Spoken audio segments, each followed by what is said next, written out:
Former President Abraham Lincoln was the president who led the path for equality for all. He didn't have a childhood most people would expect. He taught himself how to be a lawyer, and later he was elected for president for his views about the world. He led America down a great path, and in doing so, created the world we see today. When he was born, he was the second of 3 children, and he was born into a very respected family. After his mother died when he was 9, his family had a very rough time. He was forced to grow up early and help his dad with the manual work. Years later, his father decided to remarry a widow with 3 children of her own. His family had to relocate due to a land dispute. This is where President Lincoln got his education. It was very important to his stepmother that her children had an education. His education was a total of only 18 months. His family migrated again, and Abraham, now 22, decided to move out on his own. He made his living by doing manual labor, and eventually moved again. This is where he began his political career.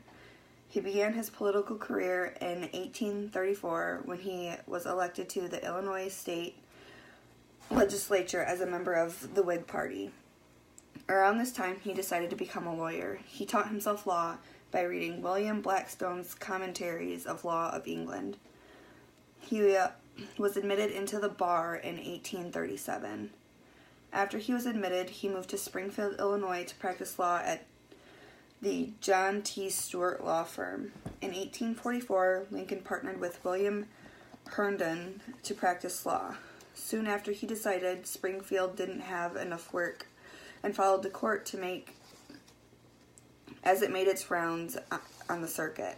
He served a single term in the U.S. House of Representatives from 1847 to 1849. He decided not to run for a second term due to his unpopularity because of his views on war, and then eventually went back to Springfield to practice law again.